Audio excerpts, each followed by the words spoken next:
Good evening everyone. Good evening. Good evening ma'am. चलो तो अभी जो है हम चार्जेबल गेन ऑफ कंपनीज एक हमारा बचा हुआ था वो हम कर रहे हैं। ठीक है। ये मैं आपको इसलिए करवा रही हूँ क्योंकि 23 को आपका सीजीटी का टेस्ट है। यही है ना? Yes ma'am. Yes ma'am. Revise किया आपने? Yes ma'am. पूरा प्रोसेस में है। कितना बच रहा है?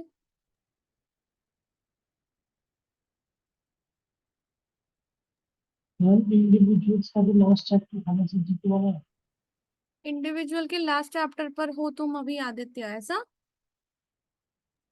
जैसे सीजीपी के जो 3 चैप्टर थे ना तो उसमें से लास्ट के चैप्टर के क्वेश्चंस थोड़े से अच्छा बचते अच्छा, हैं ओके, मतलब जो टोटल चैप्टर है अपने सीजीटी के उसमें से लास्ट चैप्टर बचा हुआ है। Yes ma'am. ठीक है, तो याद ही होगा अपने को फिर।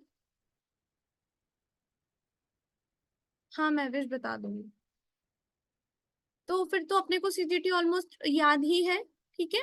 तो जो है ये चार्जेबल गेन्स फॉर कंपनीज, इसमें अलग कुछ भी नहीं है। जो हम अभी तक पढ़कर आए हैं सेम वो की वही सारी की सारी बातें एज इट इज अप्लाई होती है। कुछ एक आध चीजों का डिफरेंस है, तो मैं आपको सिर्फ वो डिफरेंस पढ़ाऊंगी, बाकी सारी चीजें एज इट इज है। ठीक है।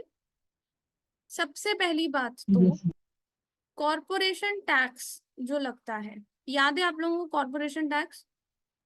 Yes ma'am. कॉरपोरेशन टैक्स का जो फॉर्मेट होता है ना अपना,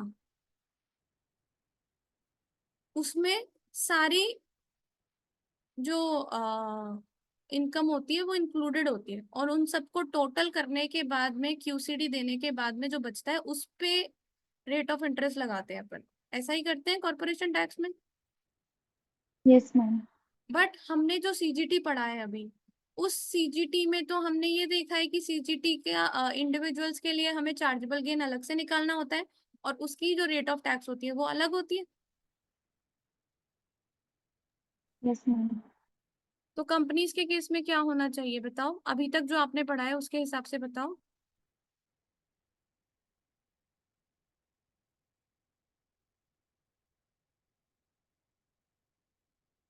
rate of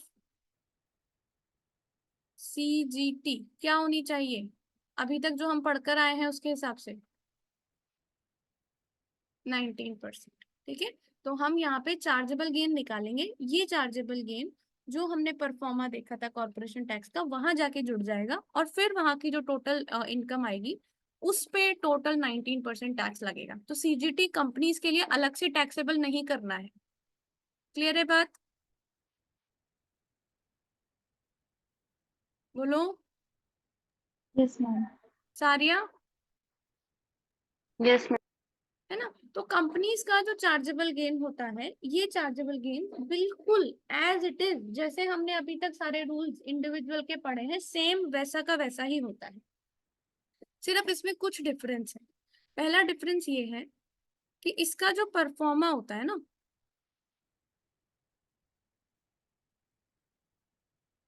calculation of chargeable gain for company, वो थोड़ा सा अलग होता है। थोड़े से अलग में क्या चीज अलग है वो देख लेते हैं। तो सबसे पहले याद कराओ मुझे, सबसे पहले हम चार्जेबल गेन का परफॉर्मा कहाँ से स्टार्ट करते हैं? Sale ma'am proceed. Whiteboard नहीं शो हो रहा है। व्हाइट बोर्ड शो नहीं हो रहा है आपको? अभी हो रहा है? Yes yes ma'am. मैम। सबसे पहले परफॉर्मा में क्या लिखते हैं? Disposal proceeds. परफॉर्मा कहाँ से शुरू करते हैं चार्जेबल गेन निकालना? सबसे पहले सेल यस प्रोसीड मैम। है ना? Sale yes ma'am. प्रोसीड। फिर सेल प्रोसीड्स में से हम क्या माइनस करते हैं? Cost. Incidental cost, yes ma'am. Yes ma'am. Incidental disposal cost. ये माइनस करने के बाद में आती है हमारी नेट प्रोसीड्स। इस नेट प्रोसीड्स में से क्या माइनस होता है? Cost of acquisition, incidental cost और इनहेंसमेंट वाले कॉस्ट। अलाउएबल एक्सपेंडिचर लिख रही हूँ मैं, अलाउएबल एक्सपेंडिचर है ना, तो इस अलाउएबल एक्सपेंडिचर में आपका कॉस्ट ऑफ एक्विजिशन भी आ जाएगा और आपकी एनहांसमेंट कॉस्ट भी आ जाएगी। ठीक है, Yes, इसके अलावा एक और आइटम आपको यहाँ पे माइनस करना होता है, वो आइटम होता है आपका, इसको क्या करेंगे यहाँ से हम, ये इसको माइनस करने के बाद हमारे पास जो आ जाएगा, इंडिविजुअल में तो क्या होता है, इसको डायरेक्टली माइनस करने के बाद चार्जेबल गेन आ जाता है। ठीक है, यहाँ पे माइनस करने के बाद में आएगा अनइंडेक्स्ड गेन। अनइंडेक्स्ड गेन में से हम माइनस करते हैं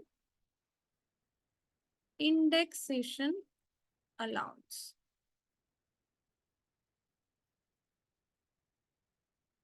ये इंडेक्सेशन अलाउंस अलग है, ये डिफरेंट है, जो हम इंडिविजुअल्स के अलावा यहाँ पे पढ़ रहे हैं। बाकी ऊपर की सारी चीजें सेम है, जो चीज अलाउ होती है, जैसे अलाउ होती है वैसी होगी।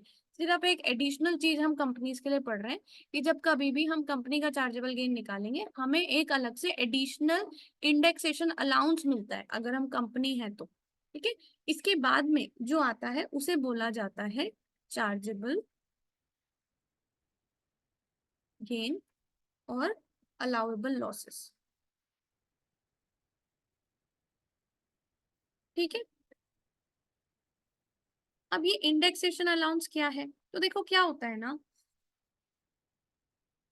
जो कैपिटल असेट्स होती है ना, उसे हम लंबे समय के बाद बेचते हैं। जैसे सपोज हमने बिल्डिंग खरीदी है 2004 में, वो हम आज की तारीख में बेच रहे हैं 2024 में, तो यानी कि कितने साल की बिल्डिंग हो गई वो, 24 ईयर्स हमने उसे होल्ड कर लिया, हमारे पास रख लिया। तो मुझे एक बात बताओ, 2004 में जो मनी की वैल्यू है, क्या वो आज भी उतनी है 2024 में? नहीं। नहीं, इंडेक्स जो है इन्फ्लेशन आ गया। आज से 20 साल yes, पहले ma'am. जो वैल्यू 100 रुपए की थी, आज वो 100 रुपए की उतनी वैल्यू है ही नहीं। तो इसको बोलते हैं कि इन्फ्लेशन का इफेक्ट आ गया। अब क्योंकि आप चार्जेबल गेन कैसे निकालते हो, सेल प्रोसीड्स माइनस परचेज, तो ये जो गेन आया, इस गेन में कहीं ना कहीं इन्फ्लेशन का अमाउंट भी इंक्लूडेड है ना, बोलो। Yes, ma'am.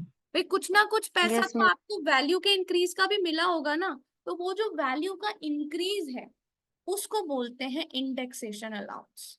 ये अनफॉर्चुनेटली ये इंडेक्सेशन अलाउंस यूके में सिर्फ कॉरपोरेशंस के लिए है, अपने इंडिया में दोनों के लिए है, इंडिविजुअल्स के लिए भी है और कंपनीज के लिए भी। ठीक है, हालांकि वो अभी अगर आपने देखा हो, बजट आया था अभी हमारा, तो उसमें उन्होंने वो भी बंद कर दिया, तो अब से इंडेक्सेशन का बेनिफिट नहीं मिलेगा, अभी तक मिलता था इंडिया में। ठीक है, Yes, ma'am. तो इंडेक्सेशन का बेनिफिट का मतलब क्या हो गया, सिंपल लैंग्वेज में अगर मैं आपको इसको समझाऊं ना, तो सिंपल लैंग्वेज में आप इसे ऐसे समझ सकते हो कि जैसे सपोज आज है 2024, ठीक है, हमने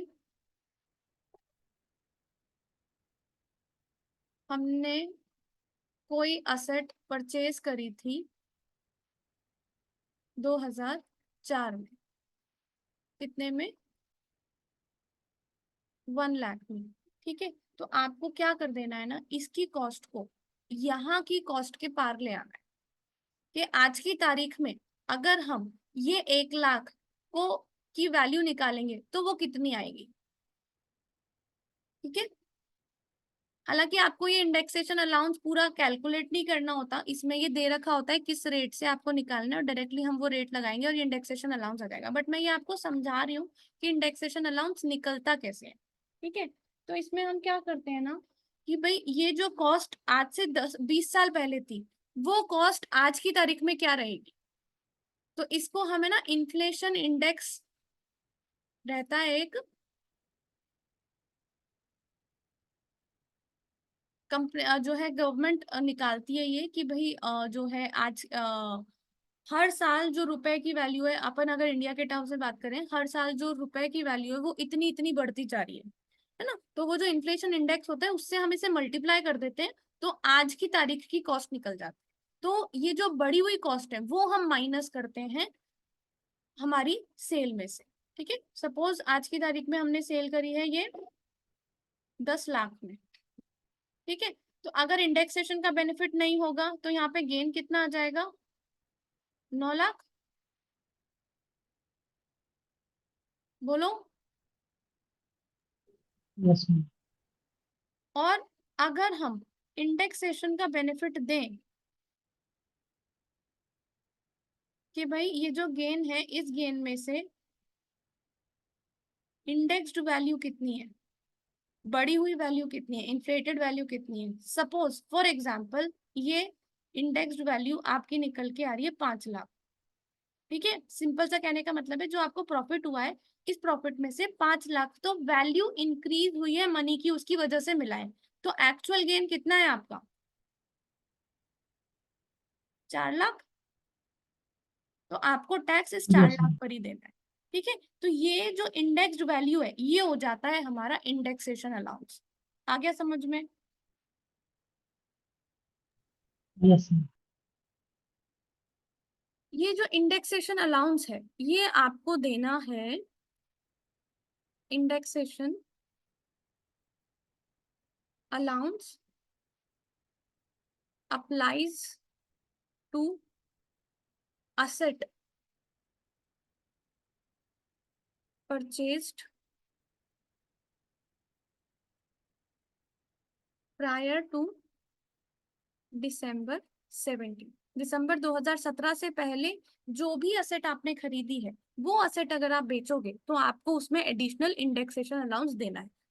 दिसंबर 2017 के बाद खरीदोगे तो क्या होगा, सिंपल गेन निकलेगा, सेल माइनस परचेज। ठीक है क्या। Yes ma'am. इस और क्लैरिफाई कर देते हैं, from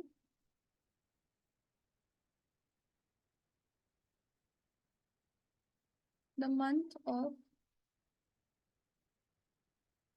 purchase to the month of sale और December 17 whichever is earlier। Indexation allowance पहले तो कौन सी असेट्स पे मिलेगा, जो असेट आपने दिसंबर 17 से पहले खरीदी हुई। और इंडेक्सेशन अलाउंस कहाँ तक का मिलेगा, डेट ऑफ परचेज से डेट ऑफ सेल तक का, या फिर दिसंबर 17 तक का, whichever is earlier। आ गया समझ में। बोलो। Yes ma'am. Yes ma'am. ये जो IA है indexation allowance, it is calculated separately for each item, है ना। जो भी असेट्स आप सेल करोगे उन सब के लिए अलग से कैलकुलेट किया जाता है ये IA। और last,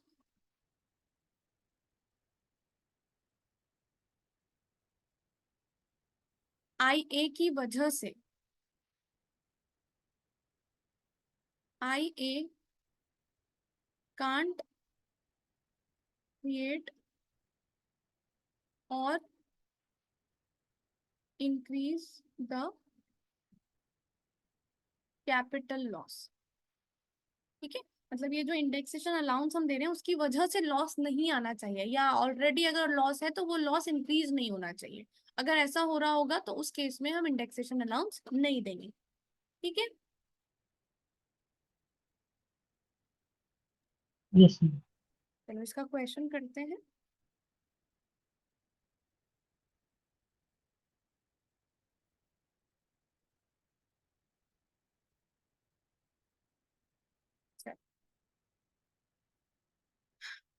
Pi Limited bought a factory of 2,50,000 in April 1998. On 15th August 2001, the company spent 70,000 on the extension to the factory. The factory was sold on 30th September 2023 for 9,50,000. Assume the relevant indexation factor are as follows. April 1998 to December 2017 indexation factor दे रखा है, और अगस्त 2001 से दिसंबर 2017 तक का एक indexation factor दे रखा है। हमें निकालना है पाई लिमिटेड का चार्जेबल गेन। ठीक है, तो चार्जेबल गेन का simple, sale proceeds 9.5 lakh minus allowable expenditure, allowable cost, तो अलाउेबल कॉस्ट क्या क्या है, 2.5 lakh plus 70,000, yes, Yes, ma'am. ये कितना हो जाएगा, 3,20,000। तो ये 3,20,000 आप यहां से माइनस कर देंगे, तो ये आ जाएगा हमारा अनइंडेक्स्ड गेन। अनइंडेक्स्ड गेन बताओ मुझे कितना है, 6,30,000 है। अब इसमें से हमें देना है इंडेक्सेशन अलाउंस। तो इंडेक्सेशन अलाउंस में आपको क्या करना है, जैसे जो हमने परचेज किया था 1998 में, तो 1998 से दिसंबर 2017 तक का इंडेक्सेशन फिगर दिया हुआ है, तो 2,50,000 मल्टीप्लाई बाय 0.710, ये आपका जो परचेज कॉस्ट है उसका आईए निकल के आ जाएगा। निकालना तो इसको, ये आ जाएगा 177,500। ठीक है, और जो इनहेंसमेंट कॉस्ट है 70,000, इसका इंडेक्सेशन फैक्टर अलग से दिया हुआ है क्योंकि ये बाद में किया गया है 2001, तो ये इंडेक्सेशन फैक्टर से कुछ भी नहीं कर रहे हैं, ये जो एडिशनल हमारी कॉस्ट है, इन्फ्लेटेड वैल्यू जो है उसको अलग से माइनस करवा रहे हैं। ठीक है, तो 70,000 मल्टीप्लाई बाय 0.598, ये कितना आएगा, 41,860। ठीक है, तो इंडेक्सेशन अलाउंस हमारा एक तो ये हो गया 177,500 और एक ये हो गया 41,860। तो अनइंडेक्स गेन में से ये दोनों फिगर माइनस कर देंगे तो मेरा चार्जेबल गेन आ जाएगा।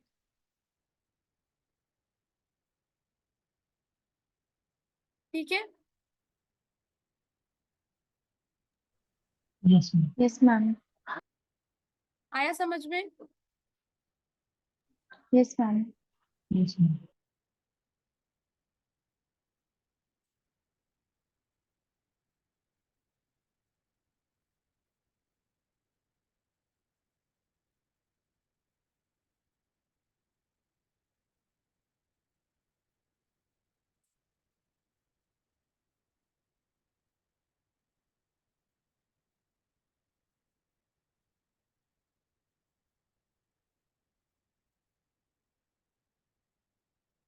जो कैपिटल लॉस होता है वो कैपिटल लॉस किसके अगेंस्ट में सेट ऑफ हो सकता है,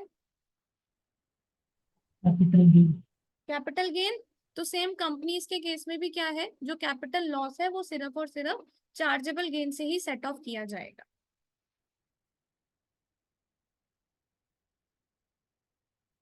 ठीक है, Yes, Yes, ma'am. ma'am. Next जो डिफरेंस है वो है, रिलीफ पढ़ी थी हमने, Yes, ma'am. चार्जेबल गेन्स की रिलीफ पढ़ी थी ना हमने, याद है क्या? Yes, ma'am. कौन कौन सी रिलीफ मिलती है इंडिविजुअल को? Carried forward, carried back, relief relief terminal loss loss. की थोड़ी। ये बिजनेस एसेट डिस्पोजल रिलीफ, हाँ, बीएडीआर मिलती है, roll Investment over on relief, roll over बहुत रिलीफ सारी है। मिलती है, एक पीआरआर मिलती है, वो प्राइवेट पे थी ना, हाँ। एक लेटिंग letting रिलीफ मिलती relief है, मिलती है. और गिफ्ट रिलीफ मिलती है। यस और नो? Yes, ma'am. पीआरआर और लेटिंग रिलीफ तो स्पेसिफिकली इंडिविजुअल्स के लिए थी, प्राइवेट केस में पर्सनल जो असेट्स है प्राइवेट केस के उसमें, लिए बिजनेस एसेट्स के केस में हमने पढ़ी थी बीएडीआर की बीएडीआर, एक रोल ओवर, इन्वेस्टमेंट रिलीफ और एक रोल ओवर रिलीफ। ये थी हमारी बिजनेस से रिलेटेड। ठीक है, तो ये तीनों की तीनों रिलीफ मिल जाएगी कंपनीज को। ठीक है, सेम सारी की सारी रिलीफ सेम मिलेगी, सिर्फ जो रोल ओवर रिलीफ है इसमें एक डिफरेंस है कि रोल ओवर रिलीफ में जो हमारा एलिजिबल असेट होती है ना, उसमें कंपनीज के लिए गुडविल इंक्लूड नहीं की जाएगी। ठीक है, और जो गेन डेफर किया जाएगा वो गेन कौन सा होगा? Indexed gain. ठीक है,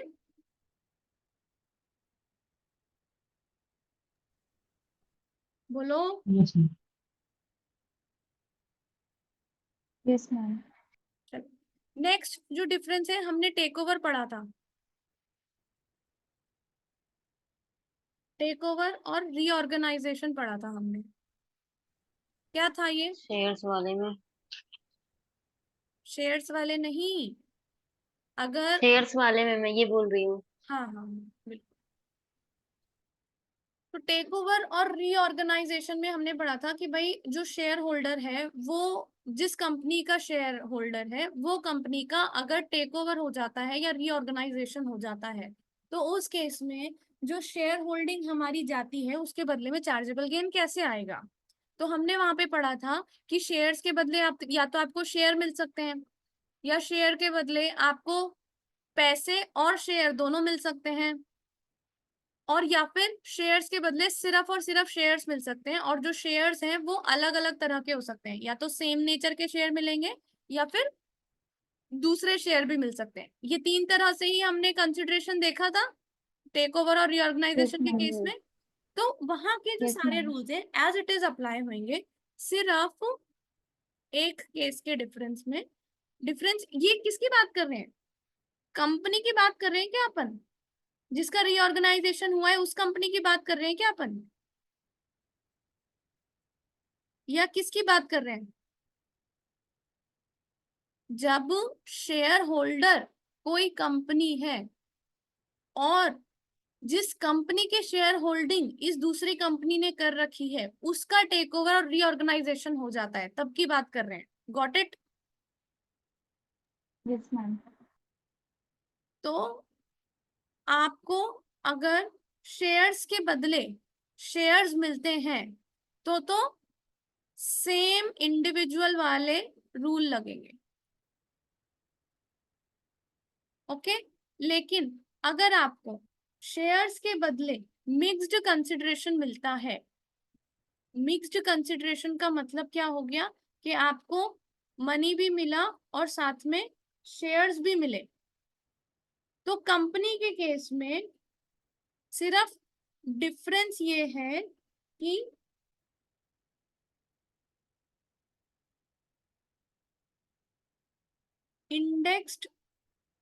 इंडेक्सेशन अलाउंस आपको अलग से कैलकुलेट करना पड़ेगा। ओके, इस केस में याद कराओ मुझे क्या था कि शेयर होल्डिंग के बदले अगर हम शेयर्स भी दे रहे हैं नई कंपनी के और कैश भी मिलता है तो ये जो कैश वाला पोर्शन है इसे सेल कंसिडर कर लिया जाता है ना, Yes, ma'am. और इस पे गेन निकालते हैं। तो सेम गेन वैसे ही निकालना है, बस क्या ध्यान रखना है कि इंडेक्सेशन अलाउंस भी अलग से देना है कंपनी के केस में। Okay, Yes, ma'am. फिर हमने पढ़ा था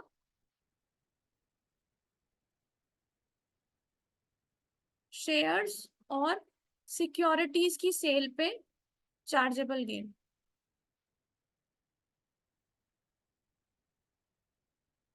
उसमें हमने पढ़ा था एक मैचिंग रूल। मैचिंग रूल क्या था?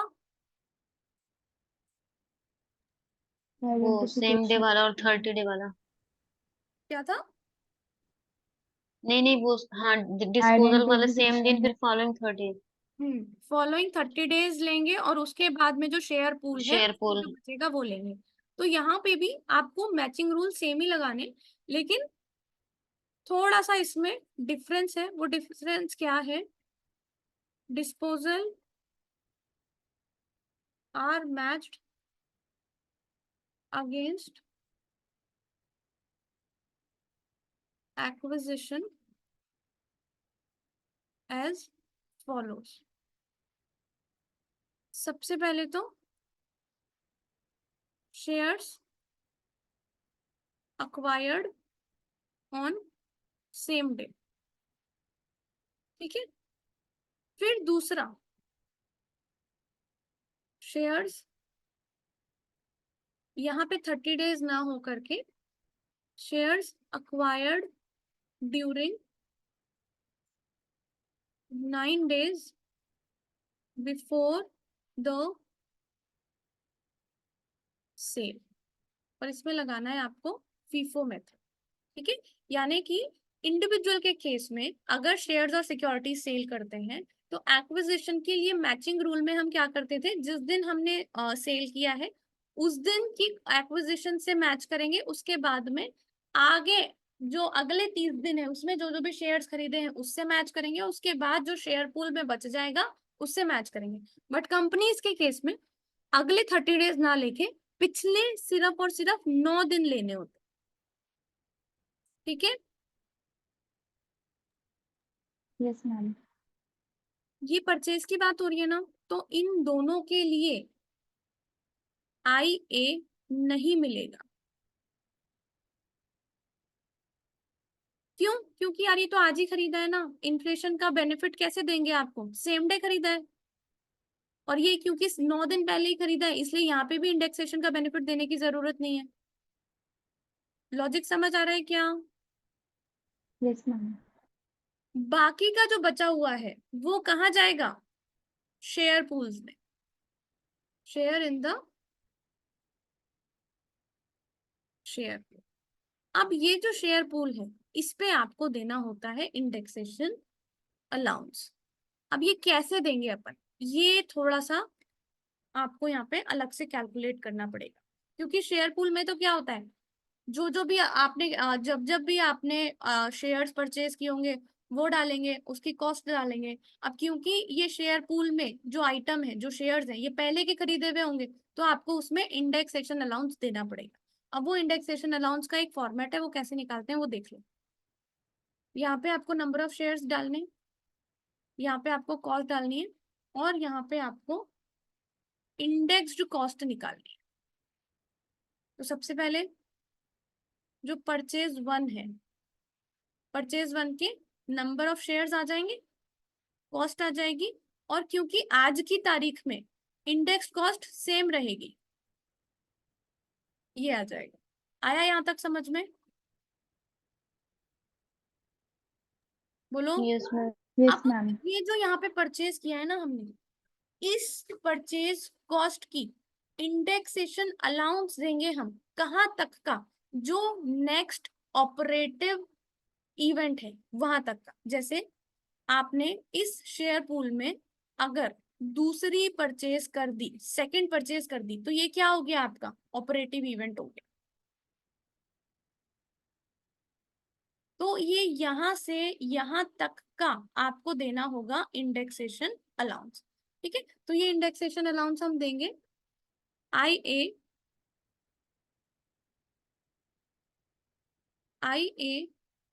To the next operating event, ठीक है। और ये जो IA आएगा वो यहाँ पे ऐड हो जाएगा। आया समझ में? बोलो। Yes, ma'am. ये ओरिजिनल कॉस्ट है, इस ओरिजिनल कॉस्ट में purchase to operate next operative event जो है वहां तक का इंडेक्सेशन अलाउंस दे दिया हमने, तो ये इसमें ऐड कर देंगे। ओके। फिर ऐसे ही जो नेक्स्ट ऑपरेटिव इवेंट होएगा वहां तक का IA जोड़ देंगे। किस में जोड़ेंगे? ये जो हमारी टोटल कॉस्ट होगी, ये यहाँ की जो टोटल कॉस्ट होगी ना, इसमें जोड़ेंगे। आया समझ में? क्योंकि इसमें तो क्या हो गया, 2 परचेज इंक्लूड हो गए ना, 2 बार के शेयर्स इंक्लूड हो गए। बोलो। Yes, ma'am. एक तो ये वाले शेयर्स हैं और एक ये वाले शेयर्स हैं। ये वाले शेयर्स को पहले हम यहाँ तक ले आए, इस डेट तक ले आए। अब यहाँ के जो शेयर्स हैं वो नेक्स्ट ऑपरेटिव इवेंट तक लाने हैं। अब यहाँ तक के शेयर में कौन कौन से शेयर्स इंक्लूडेड हैं, परचेज 1 और परचेज 2, तो दोनों का इंडेक्सेशन अलाउंस करेंगे। कहाँ से कहाँ तक का, यहाँ की डेट से यहाँ की डेट तक का। आया समझ में सारिया और महविश? Yes, ma'am. सारिया?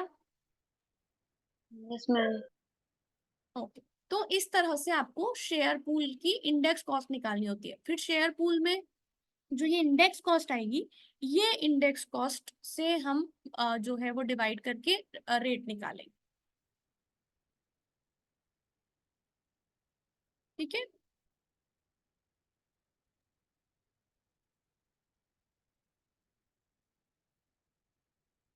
Illustration number 3। Mini Limited sold 3,000 shares in Mickey PLC for 15,000 on 15th February 2024. The shares in Mickey PLC were purchased as follows.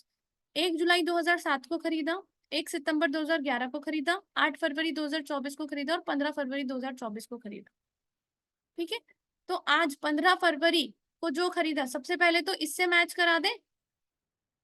Yes, ma'am. फिर इससे पिछले 9 दिन निकालो। 15 फरवरी से पिछले 9 दिन कौन से होते हैं, 6 फरवरी तक। तो फिर पहले इससे मैच करा देंगे। तो कितने शेयर्स तो हमारे पास मिल गए हमें, 3,000 में से 1,500 के शेयर्स तो मिल गए। बोलो। Yes, ma'am. अब हमें शेयर पूल में से कितने निकालने हैं, 2,000 तो मैच हो गए, बचे जो 1,000 है वो हमें शेयर पूल में से निकालने पड़ेंगे। आया समझ में? Yes ma'am. शेयर पूल में कितने शेयर्स हैं, 2,000 शेयर्स हैं, इसमें से 1,000 सेल कर दिए, ये मान के हम करेंगे। अब यहाँ तक की बात क्लियर है?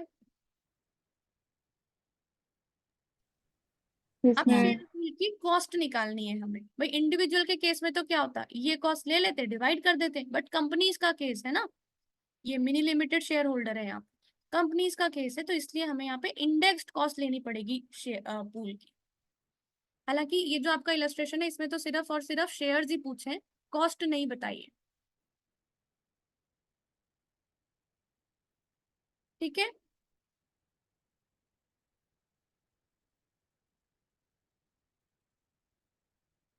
ये वाला क्वेश्चन क्लियर है क्या? Yes, ma'am. अब ये बोल रहे हैं कि जो अबव एग्जाम्पल है, उस एग्जाम्पल में calculate the gain on the shares purchase in on the same day and in the previous 9 days. अभी तो ऊपर हमने क्या निकाला, सिर्फ और सिर्फ शेयर्स कैसे मैच हुए हैं वो निकाला है। अब यहाँ पे हमें गेन भी निकालना है। तो जो सेम डे है उसके लिए तो गेन सिंपल हो जाएगा ना, sale proceeds minus cost. Yes. Yes, ma'am. तो 1,500 के शेयर्स हैं, सेल प्रोसीड्स 5 हैं, तो ये मेरी सेल प्रोसीड्स आ गई। अलाउेबल कॉस्ट ऊपर गिवन है कि जो है 1,500 के शेयर हमने 6,000 में खरीदे, तो चार्जेबल गेन आ जाएगा। 9 डेज पहले जो परचेज हुए हैं उसके लिए भी सेम हो जाएगा। ये कैसे निकाली है, ये ऐसे निकाली है कि इन्होंने बोला है कि 3,000 शेयर्स सेल किए हैं 15,000 में, तो एक शेयर की वैल्यू आ जाएगी 5। ये तो समझ आ गया ना आपको? Yes, ma'am. तो ये क्वेश्चन भी इजी है, इलस्ट्रेशन 4।